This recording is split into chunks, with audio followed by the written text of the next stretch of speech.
Welcome to Transformation Talks, your guide to navigating complex change. Each episode brings you expert insights, practical strategies, and real-world stories on delivering impactful transformation. From managing technology rollouts to driving cultural shifts, we'll help you tackle the challenges of change and build lasting success. I'm Hayley Saich, Director of Marketing for Project One of the UK's leading management consultancies, and for the next 20 minutes, your podcast host. What if I told you that most projects don't fail because of bad technology or even bad planning, but because success was never really defined in the first place? Imagine spending millions on a transformation only to discover that nobody's using it the way you hoped. That's the reality many organisations face. In today's episode, we're diving into the world of project and programme management, what success really looks like, how to lead change effectively, and the pitfalls to avoid. Today, I'm joined by PPM expert Russell Grant, and we'll be exploring not just projects and programmes, but the bigger picture, how portfolio management helps organisations make sure they're doing the right things and doing them right. Welcome, Russell. Hey, Hayley, great to be here. Great to have you here in the podcast studio. Thank you for joining us. Not at all. So let's start with that well-known stat. 70% of change programs fail. So if that's the case, what makes the other 30% succeed? What does success look like and how do we measure it? Well, before we get to that, I'd just like to start with a few definitions. So in my day-to-day job, I'm often asked what does PPM stand for and actually what the difference between the two P's of PPM are. So a project is normally something with a clear start and finish. It's got a defined scope and it's probably got very specific deliverables to deliver. So you can think of maybe a new software implementation or maybe even building a bridge. Now, a program is actually something a bit different. It's probably a collection of projects that when delivered together achieve a strategic goal. So if we think back to our software implementation, that might be part of a wider digital transformation, or building a bridge might be part of a big regional development program. And then, as you said, we've got portfolio as well, which is the third P, so portfolio management. And that's about selecting and prioritizing the right projects and programs to make sure we deliver our strategic goals as an organization. And I like to think of it, as you said, as portfolio management being doing the right things and project and program management as doing things right. And the M in PPM is management, and that's crucial. So that's about managing scope, using resources efficiently, managing risks, making sure that your stakeholders are engaged. And hopefully this will allow us to make sure that our outcomes and strategic aims are delivered. So that brings us back to your question, what does success look like and how do we measure it? So typically in project management, we've talked about the iron triangle, which is time, cost, and scope. So effectively, did we do the project on time? Did we do it within budget? And did we do what we said we were going to do? And that's okay as a starting point. It's fine if you're a project manager that wants to get in and get out after delivering something. But for me, when we talk about leading big change programs, that's far too narrow.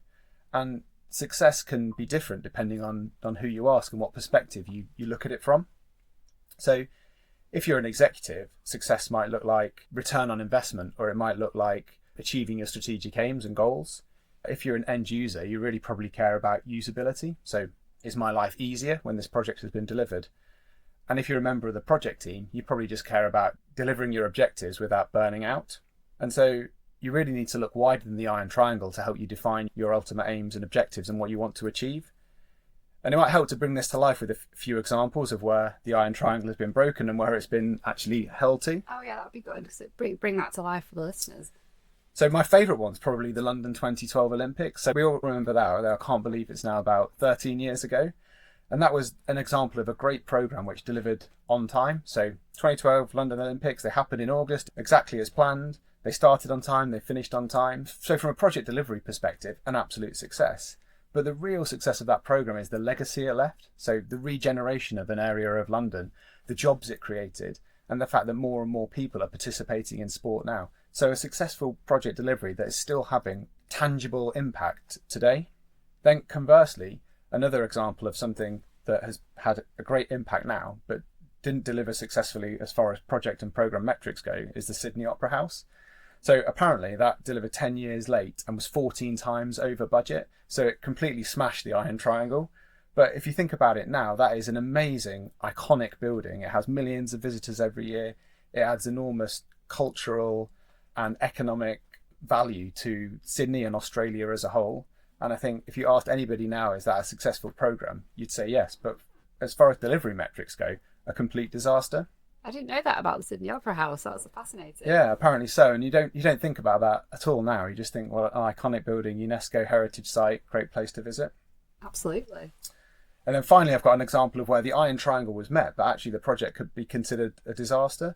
So London Heathrow Terminal 5 is a BA only terminal, and it opened on time. It was to budget, but when it opened, loads of flights were cancelled, loads and loads of baggage was lost, and people were massively frustrated. They didn't get to where they needed to be, and there was massive reputational damage to BA.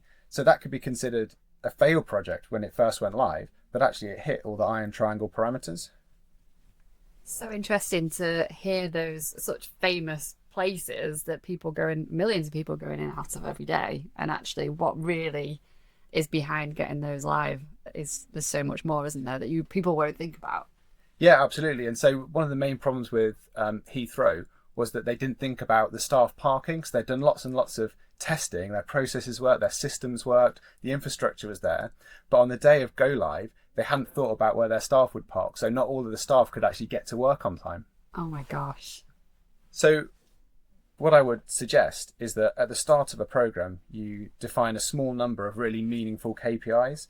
So from multiple perspectives, so you know what success looks like from different people's point of view. And it's really key that you capture this up front so you all know what you're going to achieve, and that and these KPIs are shared across the organisation. And you can't just pick any number. You need to think back to why you're doing this program. So you need to understand why you're doing it and develop a few KPIs that will, if you hit them, will have helped you achieve that why. And finally, you need to make sure that you can measure them and that they've got owners. Otherwise, it's just a wish list. Yeah. And so that leads us to the change management, really, doesn't it? How do we lead it effectively across the people, processes and culture? Yeah, absolutely. And this is where many programs and projects can struggle. And there's really an important distinction to make here. So managing is about scope and budgets and resources, but leading change is about people. So the distinction is that on the change management side, you've got process. So you've got training, you've got comms, you've got checklists, but change leadership is the human side. So it's about creating belief, building trust, making people want to be involved and want to come to you. So I'm going to use another example here to help bring this to life, and that's the 2007 UK smoking ban. So on paper, that was just a piece of legislation, but in reality, it was one of the biggest cultural shifts in public health in decades. And at the start, it looked really, really hard, almost impossible. So pubs and restaurants, they were really reticent to do that. They thought they were going to lose money because people wouldn't go. And smokers felt a bit targeted, like they were being singled out as, not a good part of society. And so a lot of people didn't think that it would succeed, but it did because it was led, it wasn't managed.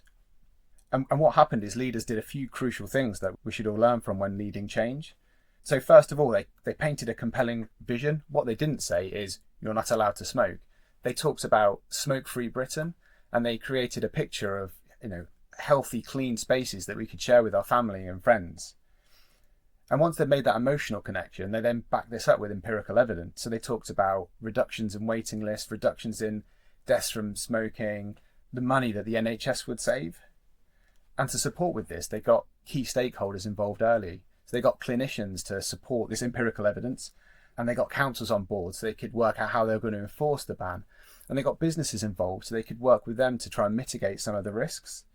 And so these people became part of the conversation, and the change wasn't just an afterthought, wasn't just imposed upon them. And then they reinforced the change with clear and consistent communication. So they told people what was going to happen. They made that case really clearly. And the leaders that are visible, they're out there talking about this change. And ultimately, they kept it simple. So we all knew what smoke-free meant and what we were trying to achieve. And actually now when you think about it, you can't imagine that just 18 years ago, we would sit in smoke-filled pubs and restaurants. And there's a whole generation now that have grown up not even knowing that existed. Like if I talk to my children, they can't even believe that people used to be able to smoke while we were having a meal out. Yeah, it's crazy to think, isn't it? And planes as well, when you used to be able to smoke remember on that. planes. You used to go to the back of the plane and smoke on a plane. Unbelievable. And And so there's a lot we can learn for that. It's a lot we can learn from, leading a change and not managing a change. And if we want to bring that back to some of the big projects and programs that we're talking about, then we can distill this down into sort of 3 or 4 key areas. So first of all, you need to explain the why. So you need to create a story that people can emotionally connect with, and then back that up with some real rational empirical evidence. And you need to show them how. So make it clear and simple, show them how they're going to move to this new way of working. And then as a leader, you need to model that behavior. So you need to live it. You need to show how it can be better, how it can be different, how you're also going to live that. And you don't just announce it. And I think if you get those things right, you're really 90% of the way to leading change rather than just managing it and imposing it on people. And therefore, they're much more likely to embrace it and actually take it on. Yeah, that why comes up a lot, doesn't it? It's that kind of really trying to connect with the individual of what's in it for me. Yeah, absolutely. Because if you don't get them involved and if you don't get them to adopt the change, then you haven't really succeeded. Yeah. So change leadership is really about behaviours, isn't it? Not just systems. Yeah, absolutely. You could put the best systems in, the best processes in, but if people don't engage with them, then you haven't really succeeded. So back to that stat then of 70% of change programs fail. Let's talk about the pitfalls. What do you think are the most common pitfalls and how can we avoid them? Yeah, so look, most projects don't fail because people didn't work hard or because the project wasn't the right idea in the first place. There's a few key traps that we can fall into. So first of all, we've got governance failures. So when decision making isn't clear, we've got poor risk management when issues are spotted too late or not even spotted at all. We've got scope creep where a project can keep expanding and we can't keep it under control. And then finally, we've got poorly defined outcomes or measuring the wrong thing, those KPIs we talked about, and trying to manage a change rather than lead it. But we can avoid these by doing a bit of thinking and planning up front to make sure we can deliver the project and program. So first of all, we need to get that governance right. So we should establish a clear decision-making structure at the start. Everyone should know who owns what, who's responsible for what the decision-making hierarchy is. And that should allow us to make fast, accountable decisions in the future, especially when things are going wrong, will allow us to course correct. At the start of the project, we should also define the scope. So we should know what we're trying to achieve and what the bounds of that project are. And we should really look to protect that scope. We should only make changes where it's really going to add value. So we should ensure we've got a really good change control process. So any change has value added to it and we can make sure that we only implement it if it has a positive impact. Then, as with the smoking ban we just discussed, we should really engage our stakeholders early. So we don't want to wait till go live to tell people what's happening. Let's get them involved, make them part of that change. And then if it's not being imposed on them, they're much more likely to come with us on that journey. And finally, again, as we've discussed, let's get those KPIs right. Let's understand what we're trying to achieve. Let's measure it and make sure that we achieve what we want. And let's try and lead that change rather than manage it. And I think if you get that right, you can probably mitigate, most of the potential pitfalls. And so pitfalls aren't inevitable, are they? But they require discipline. Yeah, I think that's right. I think most failures are preventable. Like I said, the real trick is to slow down at the start and to get those key things in place. So get that governance in place. Make sure you've got a clear scope defined. And what I would say is also make sure you've got the right people around you. So having the right people who understand projects and programs and who are probably dedicated to this rather than just doing it on the side of their desk is key to making sure you achieve that success. And so when you think of the best project that you've worked on, what made that different? So I think the best program I ever worked on was when I worked for PlusNet and we were launching a new business broadband product. And I think one of the key things there was the people. We were in an office all together all the time as we ran through the full process of designing and then implementing that product. And that meant I was together with the marketing people, the propositions people, the dev team, the finance team. And it meant we were a really clear, cohesive team, all working towards a really clear goal. And actually that goal wasn't let's get a product live, because that wouldn't necessarily achieve the change. We knew that what we were trying to do is get more and more people signed up to our business broadband product because the one we had was too expensive and we were really losing out to competitors. So we had a great team and we had the outcomes really clearly and simply defined across the whole team. So that goes back to that vision and the people. Absolutely, yeah, absolutely key.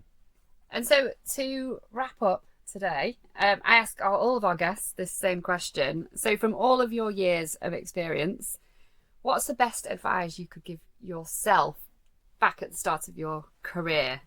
So one phrase that I heard some time ago, which I really like, and I think it's related to the military, but it's still applicable to projects and programs, which can sometimes feel like a fight, I guess, is that no plan survives first contact. So what I mean by this is you can start off, you can have the best plans in place, the best governance, the right people, but something is going to go wrong very, very quickly. And you need to be flexible. You can't be too rigid and just be too intent on implementing that first plan that you spent so much time putting together and looks so beautiful in Excel or Microsoft Project. You need to have that flexibility and that dynamism to change, to adjust, and to make sure you can get through it and ultimately deliver what you want to deliver. Make sure it remains fit for purpose. Absolutely, yeah. Brilliant. Thank you so much. It's been so interesting to talk to you today, and especially bringing it all to life with those examples. It really kind of makes you go back and think of things you would never think of as part of a project and program. And I'm sure people listening today may be going through change in their organisation and may not see all of this, or are about to face into having to create this program plan themselves. So I'm sure they will find a lot of insight from this. And if anybody has any questions, you'd be happy for them to reach out. Yeah, absolutely. Please, I'll do my best to answer any questions. Brilliant. Well, thank you so much for joining us, Russell. And we'll hope to see you in the podcast studio again soon. Yeah, I'd love to be here. Thanks, Hayley. Thank you. Thanks for tuning in to Transformation Talks. We hope you found today's insights valuable in your journey to leading successful transformation. If you enjoyed the episode, please subscribe and share it with your network. Stay connected with us for more expert insight and stories on delivering complex change and transformation in any organisation. See you next time.